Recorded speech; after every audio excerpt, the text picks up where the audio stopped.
and welcome to Sonata Software Limited Q2FY23 Results Update Conference Call. As a reminder, all participant lines will be in the listen-only mode, and there will be an opportunity for you to ask questions after the presentation concludes.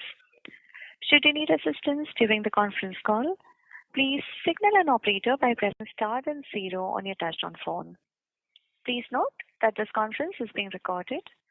I now hand the conference over to Mr. Srikhar Reddy, Managing Director of Sonata Software Limited. Thank you, and over to you, sir. Thank you, and good evening, everybody, and welcome to the analyst call post the announcement of our results for FY23 Q2. The results are updated on our website. Today I have with me Mr. Samir Dhir, the CEO of the company, Mr. Sujit Mohanty, CEO and MD of our subsidiary Sonata Information Technology Limited, Mr. Jagannathan, CFO, Mr. Roshan Shetty, Chief Revenue Officer of the company, and Mr. Satyanarayana, Head of Finance. What we will do today is that we'll have Mr. Samir taking you through the international services operations, Mr. Sujit then taking you through the highlights of the India business, and Jagan will take you through the financial highlights, and then we'll open up the forum for Q&A. So over to Samir. Thank you, Srikhar. My name is Samir. Good evening to all of you, and a very warm welcome to all of you for this conference call to discuss our strategy and goals, broad industry updates, and the financial results for Q2 quarter ended September 30th. Thank you for joining us today. We all appreciate your valuable time and support. First of all, I'm very excited with the opportunity to lead Sonata Software into its next phase of growth. I've taken the baton being passed to me, and to work hard to make Sonata an IT powerhouse in time to come. The team at Sonata is really excited and working judiciously to accelerate our growth curve and really build for scale. And scale in terms of large deals, large clients, markets, partnerships, and talent. That's what really we are focused on as we move forward. So let me cover with you some broad strategic goals that we're working on and the goals around them. So given the market potential, we really aim to double our international business in the next 4 years or so, and be known in the industry as a specialized firm in modernization and digital engineering. We are committed to focus on our strategy and making investments in sales, investments in large deals, capability build, partner ecosystems, all that to really become one of the fastest growing companies in years to come. We are in interesting times right now as an industry. We really see 3 secular trends in the market. Number one, we continue to see enterprise modernization, and enterprise is really focusing on growth platforms which will drive their revenue up. That growth or that trend is really intercepted by clients modernizing their digital platforms, improving their customer experience on their platforms, and unlocking the power of data through analytics and AI/ML. We believe that's a significant trend in front of us as a company to harvest and continue to build on that.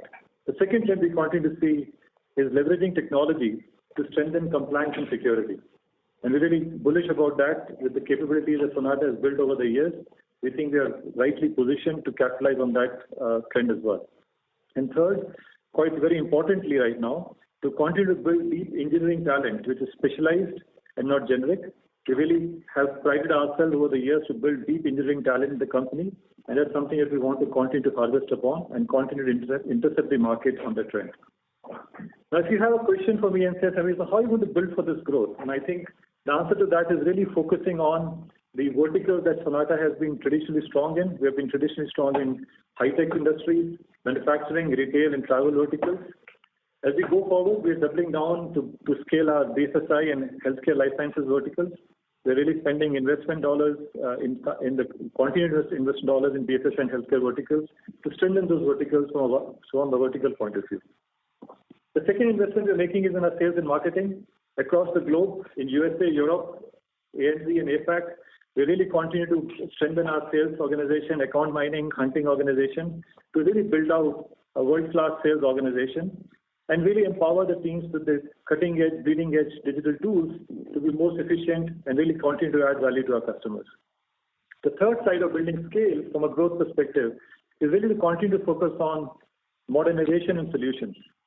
We've been very strong in our platformation framework. We've been very strong in the data and cloud side, automation side, and that's really where a bulk of our focus from a modernization transformation will come from, really harvest the strength of Sonata in the past and really continue to build on that and gain market share rapidly in the verticals that we're focused on. So that's really our high-level blueprint to build scale, to be ready for the growth that is in front of us.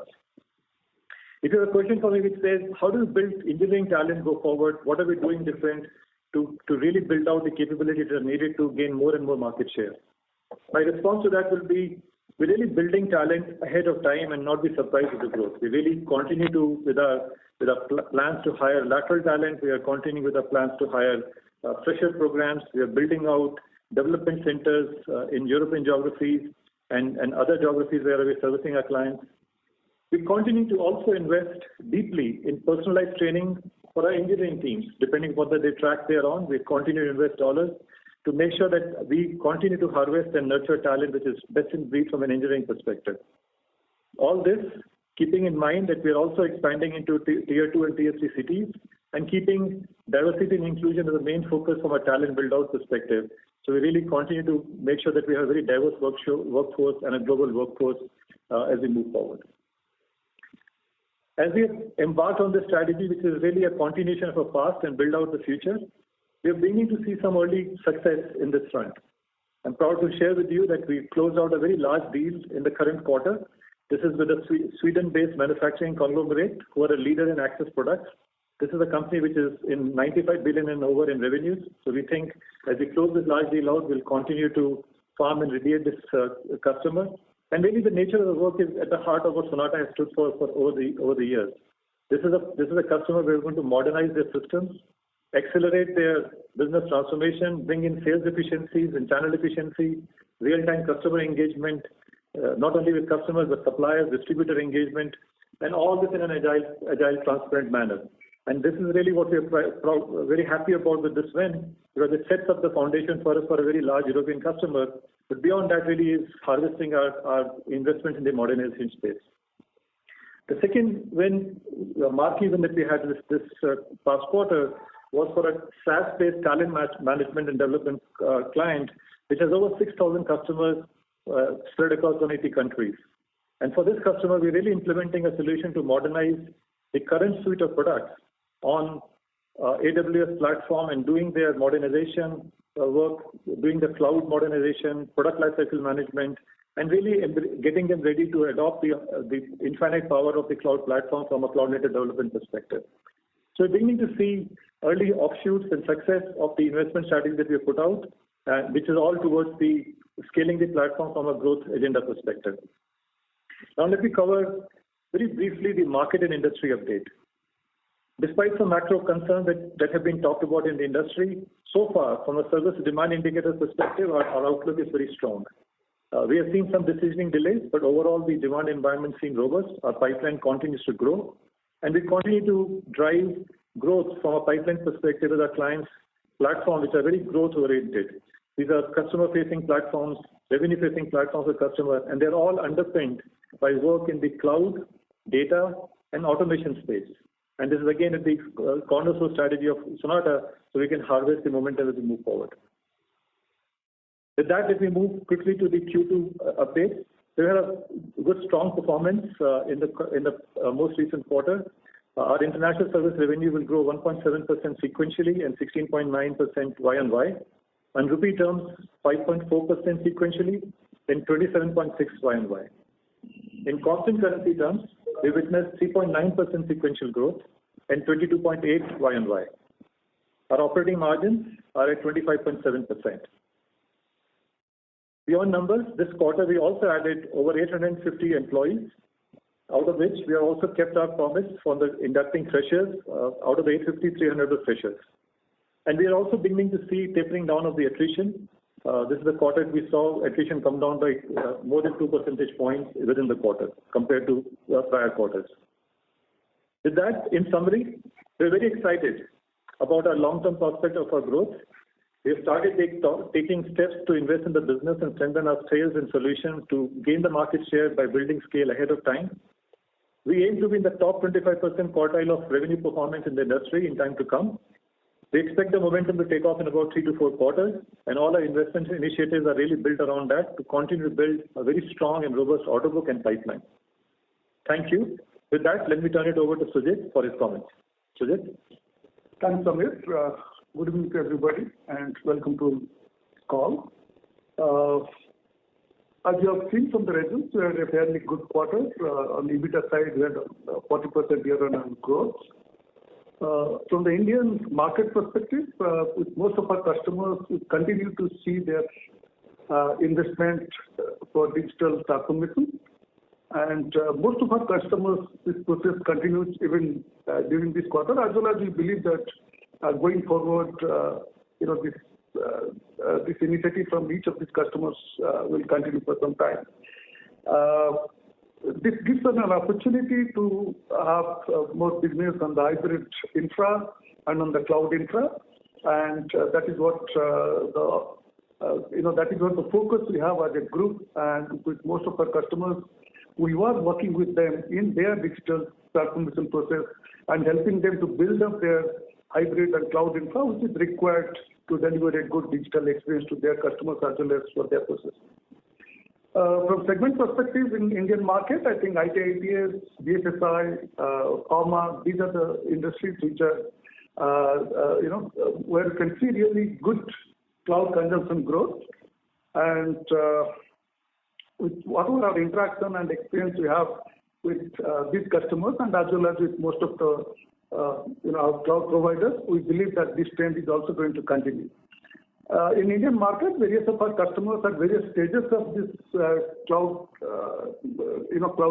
adoption process, and as you must be knowing that this process consists of various stages. In the initial stage, most of the customers go for lift and shift, that means on-premise to cloud, and after some time they go for multi-cloud, and then they go for app modernization, and towards the end, to get the best results and output, they'll go for data modernization.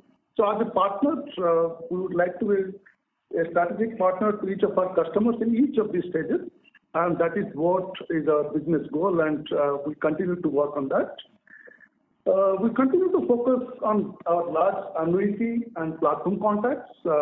Almost, a major part of our business comes from our existing customer in form of annuity contracts.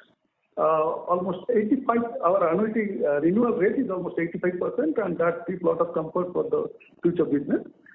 Currently, various hyperscale cloud providers in India, they are having a lot more go-to-market initiatives with partners as well as directly with customers to propagate their cloud platforms and to make sure that there is a larger consumption for each of their cloud offerings.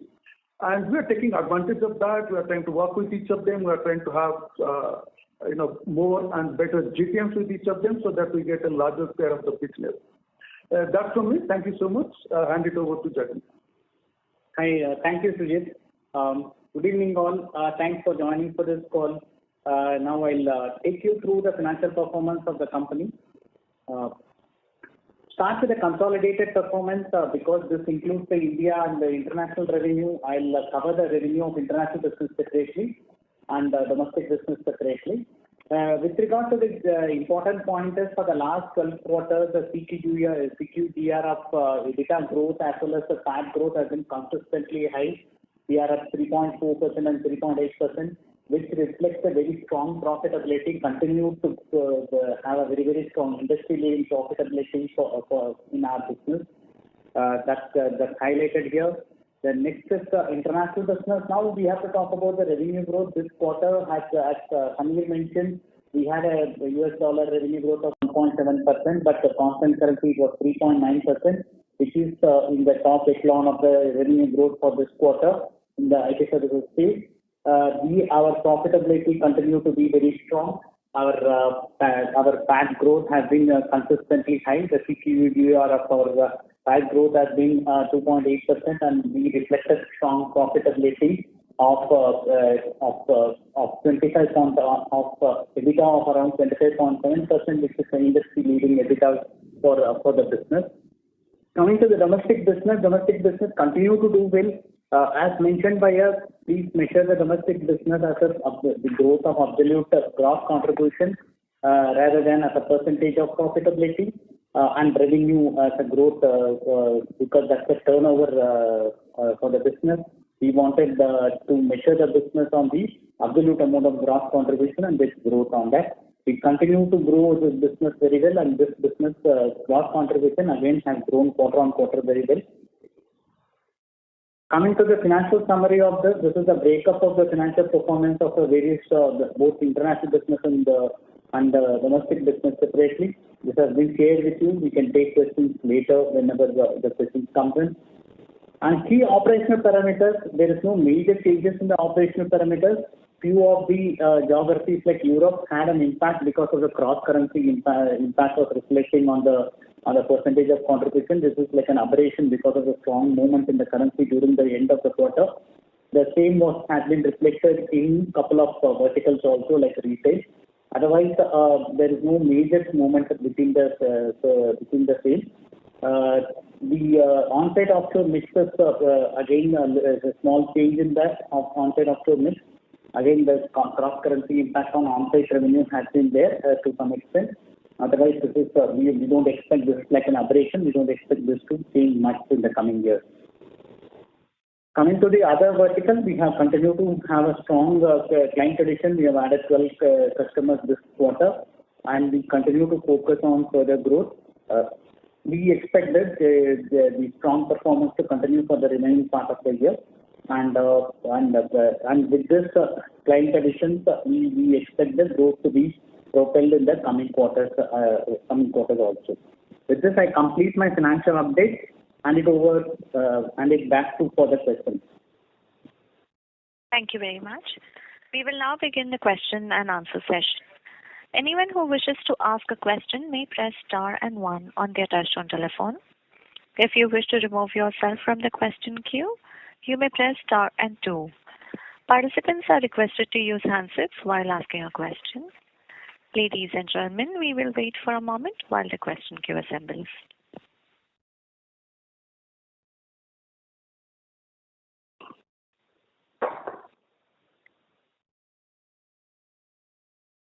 Ladies and gentlemen, to ask a question, you may enter star and 1. The first question is from the line of Baidik Sarkar from Unifi Capital. Please go ahead. Sameer, gentlemen, good evening and tight set of numbers given the cost environment. Can I invite your comments on how much of growth was perhaps left on the table unfulfilled due to ensuing supply side issues, A? And B, are we on track for reaching all of that starting Q3? I ask this question because I understand the outlook is decent and so was this quarter's constant currency number. But in Q4 of last year and Q1 of this year, I reckon we left a lot of revenues on the table, upwards of 2-3% from what I recollect. So apart from organic demand visibility, how is the recovery of what we've not built and not executed looking like? Your voice was a little feeble. Can you repeat the question, please? Sure. Repeat the question. Apologies for that.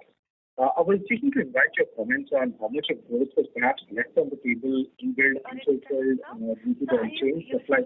Sorry to interrupt, sir. Sir, are you using any earphones? I would request you to please speak from the. Well, I think this must be better. Yes. I'll just repeat my question again. Apologies for that. I just wanted Sameer's and the team's comment on how much growth was left on the table unfulfilled due to supply side issues.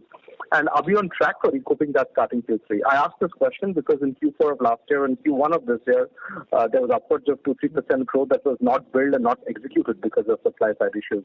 So your comments on that, and if we can see a strong recovery from that perspective starting H2. Thank you. Yeah, so I think I got most part of the question. Thanks, Baidik, for asking the question. The broad answer is it's in the mid-teens number somewhere, around 15% or so approximately. I may not have the exact number, but it's somewhere in the zone that probably is still not fulfilled because of the talent supply constraint that we continue to see. Right. Of course, it varies a little bit by technical skill set. On the more modern technology is probably slightly higher, and perhaps the more traditional technology is slightly lower. But on the average, if you want to get a ballpark number, I think I would say probably around 15-16%. Sure. So given the intake this year and given how our intake was, which is also poised, but when do you think, Samir, we can bridge that gap, or do you reckon, we wait a couple of more quarters to see if you guys can catch up? How's the bridge looking like? Yeah, no, I think we're sort of making good progress, Baidik. Like we said, we are continuing with our investments in the fresher program. Despite all the macroeconomic concerns, we have not slowed down our investments from a campus hiring perspective. We're continuing to do that because the demand environment is robust. We believe, I think in the last call we had said it will take us about 3 to 4 quarters. I think at this point in time, given the easing off of attrition, we think it's about a couple of quarters away before we can completely tide over it. So we're getting better and faster now. Great. And I'm sorry if I missed this on your opening comments, but on the large deal size, congrats on that. Could you perhaps quantify the range of these 2 large deals that we won, and what's your spectrum of large deals in terms of value? Yeah, so we don't share the numbers of the deals itself, Baidik, but I think in general, our yardstick is these are 3 to 4 year annuity contracts, which are multi-year in nature and generally transformation in nature. So that's really how I would qualify it. These are fairly large contracts in the industry. I think that more focus essentially is the more focus is to get the annuity contracts increasing as we move forward, and hence this deal is a marquee deal for us because we are really ticking off that box to continue to build the platform from a scale perspective on annuity side, Baidik. And would it be fair to assume that these deals have been won in the same margin band that Sonata's IT services has been delivering, or how should we view this from a margin perspective? Yeah, they are in the same margin profile. In fact, the deal we just closed is probably higher than the average margin profile. So they're pretty good margin profile deals for us. No, that's great to know. Nice to say hello, Samir. My best wishes, and I'll be in touch. Thank you. Thank you, Vivek. Thank you. Participants, to ask a question, you may enter star and 1. The next question is from the line of Chirag Kacharia from Ashika Institutional Equities. Please go ahead.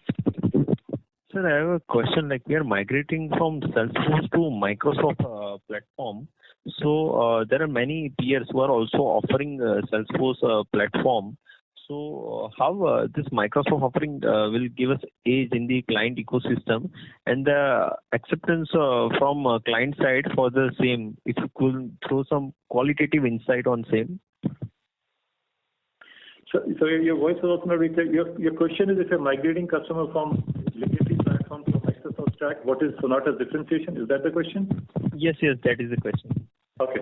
So I think, going back to the comment I made earlier, see, we have been very strong in our platformation techniques. That's been the cornerstone of Sonata for the last several years. We have built out and invested in that framework and capability over the last 6-7 years.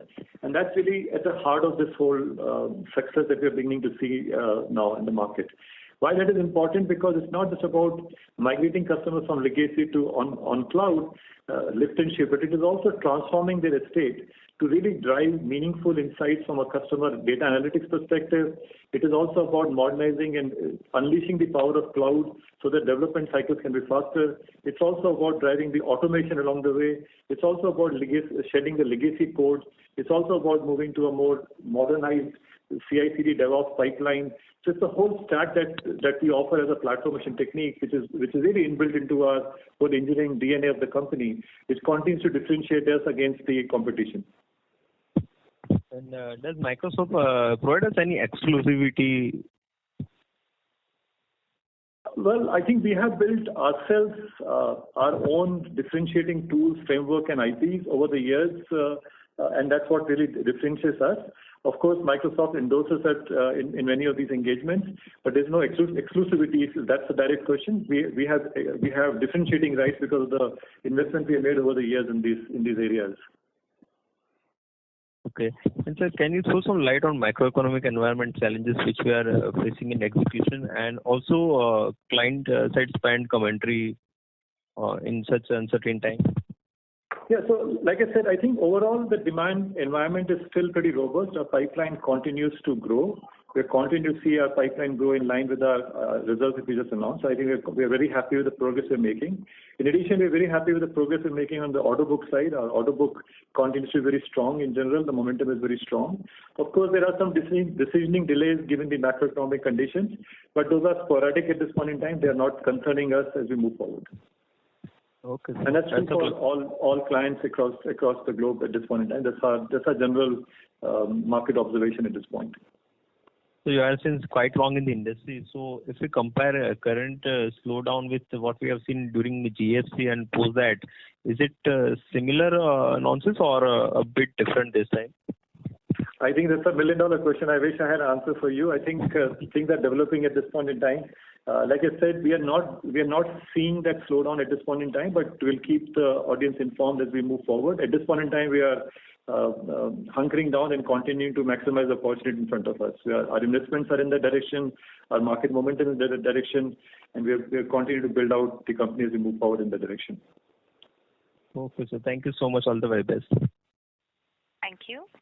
Participants, to ask a question, please enter star and 1 on your touchtone phone. The next question is from the line of Aegis Lakhani from Unifi Capital. Please go ahead. Yeah, hi. Are you able to hear me? Yes. Okay. So my question is to Mr. Mohanty.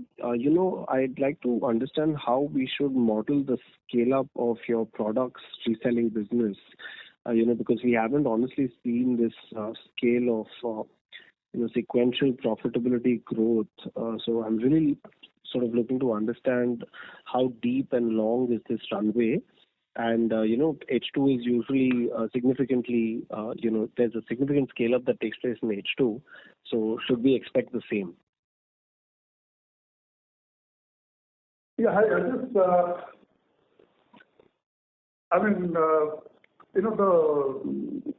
the market, as I explained, during my initial comments, the market looks attractive in the sense that most of the Indian customers, they have a plan and they are spending on the cloud. And if you look at this software reselling now, it measures spend is on the cloud spend.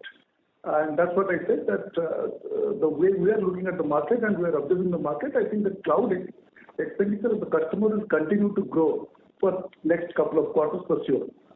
That mainly because most of the customers' digital transformation program is still on. And as I explained to you that when the customers are migrating to cloud, there are various stages. And it just not mean that, from on-premise to they move to cloud and the program gets over. After that, there are various stages in terms of from a single cloud to multi-cloud, where they actually try to select the right cloud for the right application. And once they have multi-cloud, then the complexities regarding security, multi-cloud management which comes in. And after some time, the customers also start realizing that the applications which they have moved to the cloud are not giving the optimal results because they are not architect for the cloud usages. So there are a lot of app modernization opportunity which comes up. And after a customer goes through a major app modernization session, and then they also realize that just not app modernization is going to do everything for them. It also requires some data modernization. So that is the fourth phase which also comes in. So it's a long process. It's not just moving to the cloud. So because of this, we believe that there are various stages in which a partner has the opportunity to work with customers and have a good business. And that's the reason we believe that market is there and we will have opportunities going forward. Got it. And sir, usually the second half of the year has more sales and significant scale-ups is there. So is that, what do you see as the revenue visibility there? Yeah, I would think it will be a good H2 that we believe. Sorry, could you repeat that? Yeah, we believe that we'll have a good second half. Okay, got it. Thanks. That's Thank you. Thank you. Ladies and gentlemen, to ask a question at this moment, please enter star and 1.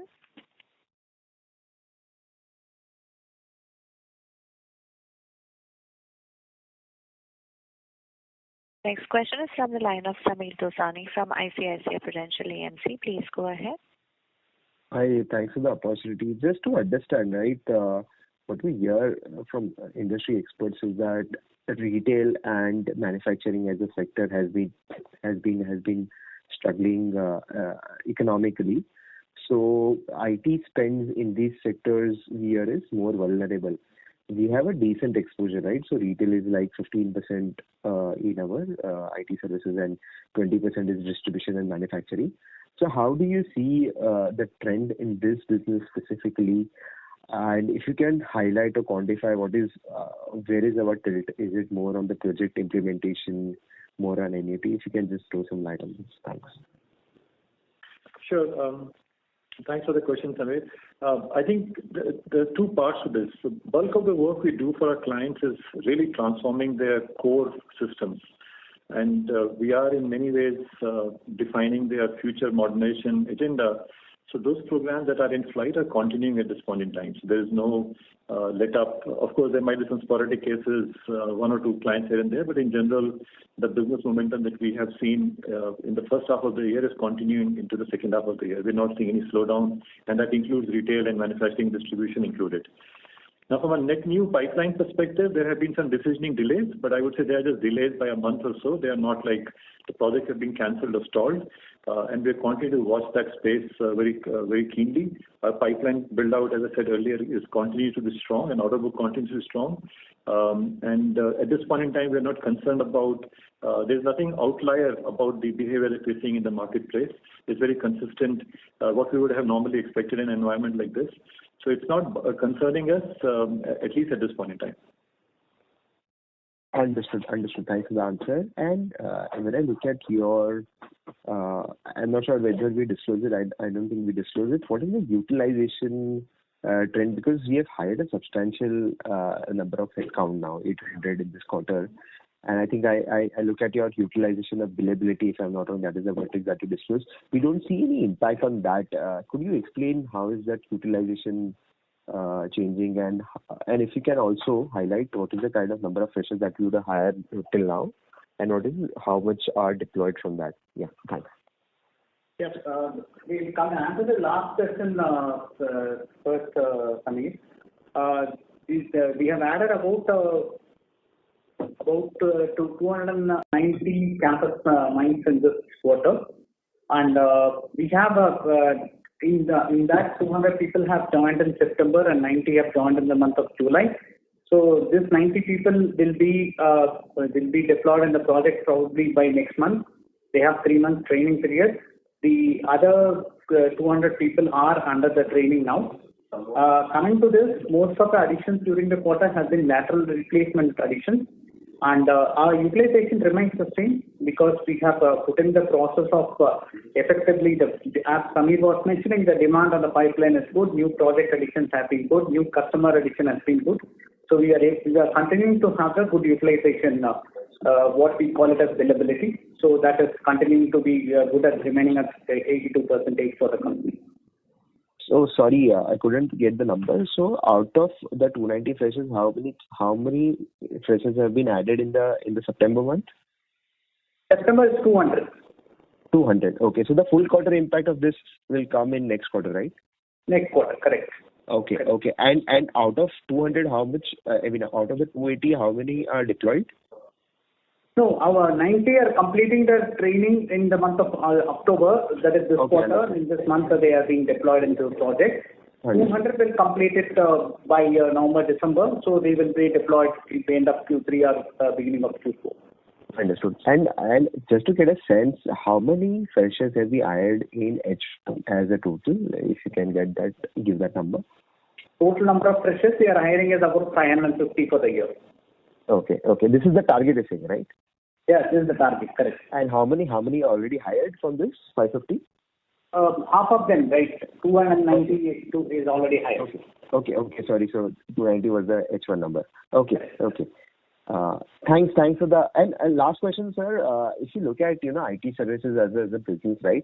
Q3 is where we look at where we are is the weaker quarter in this sense that furloughs and the budgets are running out. So overall, how do we expect Q3 of our business to turn out to be? If you can throw some light on that. Thanks. You are talking about international business, right? Yeah, international business. Yes. The demand continue to be good continue to be there. There are, but Q3, the holidays, furloughs impact can be there a little bit. Number of the working days will be 2 days lesser in this quarter. But traditionally, the last 2 years has been good for us, Q3. We hope to continue the overall performance in the same direction. Okay. So no unexpected. Okay. No unexpected. Okay. Thanks for the update. Thanks. Thank you. The next question is from the line of Romil Jain from Electrum PMS. Please go ahead. Good evening, team. Am I audible? Yeah. Yes, sir. Yeah, sure. Sir, one question is, we have talked about platformation being a very important part of the overall strategy, and obviously that will lead to further scale and benefits on the business side. So what kind of margins do we expect when we go full throttle, maybe 2-3 quarters down the line? So just want to understand the margin picture on the international business. Yes, I think the gross margin profile of the business is very consistent on all the platformation programs, Romil. I think we don't see any impact of that. I think the platformation programs are accretive and in line with the overall gross margin profile of the company. The investment that we are making are generally going to sit below the gross margin line, but we will continue to make those investments, and those are not new. They have been continuing for the last 5 years. So we'll make investments pretty much in line to what we have been making in the past 5 years time frame. Okay. So should we see some margin benefit, or broadly we will be in this range? It will continue the same ballpark. Okay. Secondly, on the competition, just to understand the deals that we have won, broadly they would be against larger peers. So if you can give some flavor of the competitive scenario there, what we are seeing in the big pipeline right now, as well as again on the competition, the platformation that we do, can others also try and do that, or obviously we have some differentiation, but what stops others also in following similar pattern? Yeah, so it's a good question. I think for most of the work that we do, Romil, I think we compete with the large tier 1 companies. These are global players, both India-based as well as US, and whichever geography you're competing in. If it's a European client, it will be European-based competitors as well. So these are all, the frontline competition that we typically see. And that's what the large deal that we just won was against that fairly stiff competition. Now on the platformation side, I think this hasn't happened by accident or overnight, right?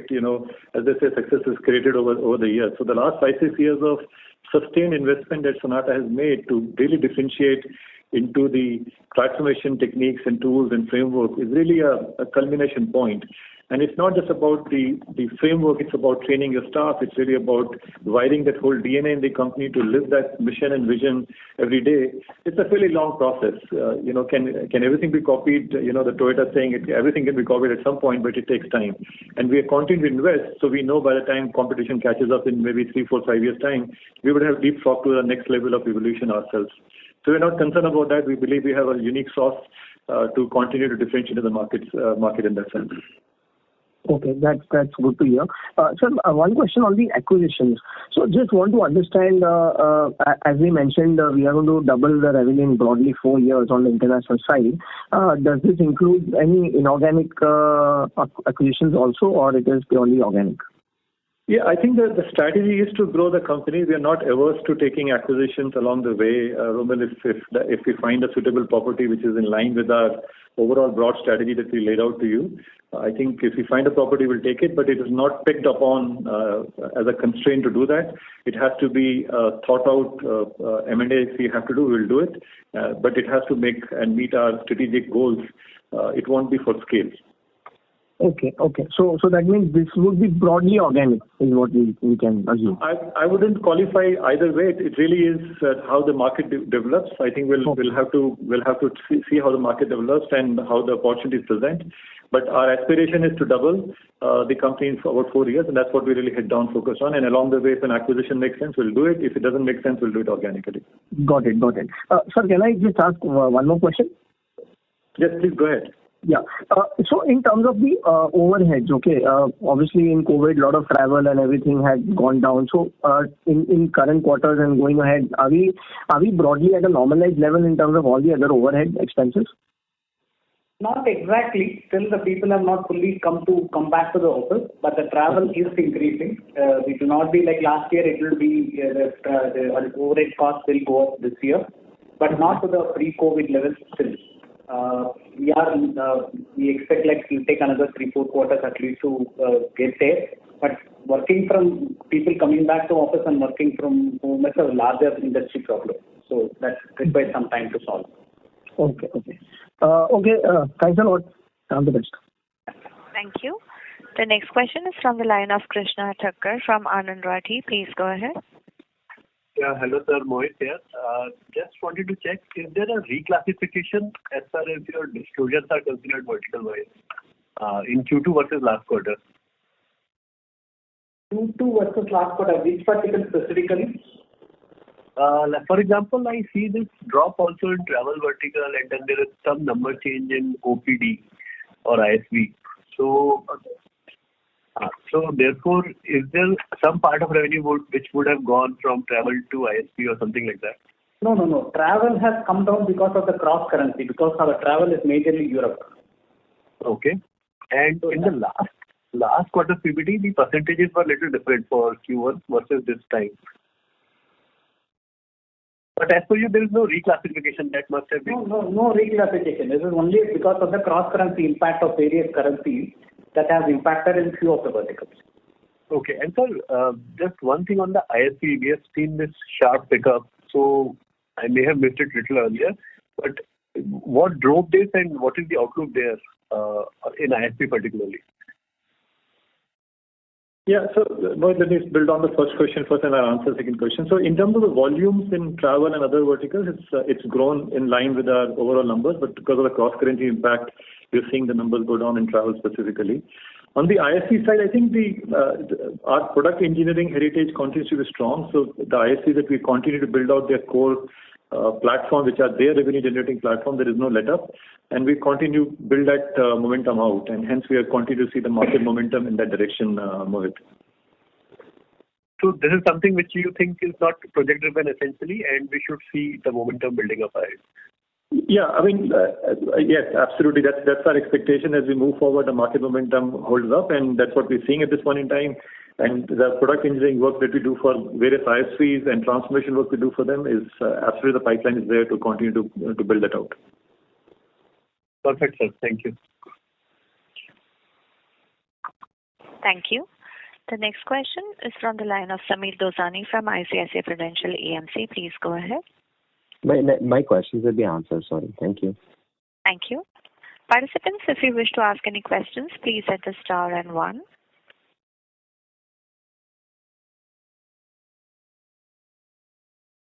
We have a follow-up question from Chirag Kacharia from Ashika Institutional Equities. Please go ahead. Sir, other than Microsoft tab, what other platform we also plan to launch in future? And are there any discussion or negotiation ongoing on that front?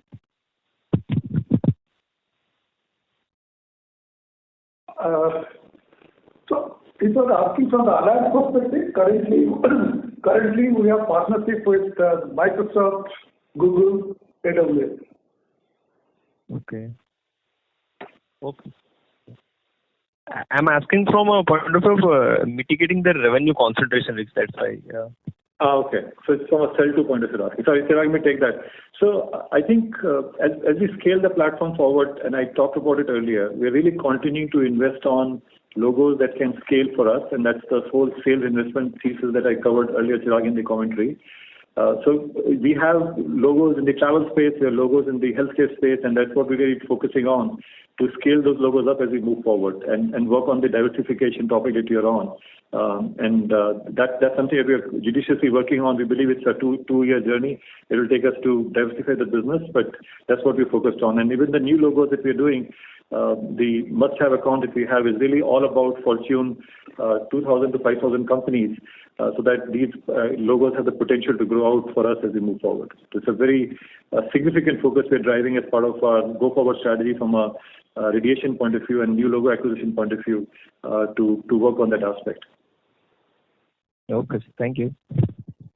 Thank you. Participants, if you wish to ask any questions, please enter star and 1.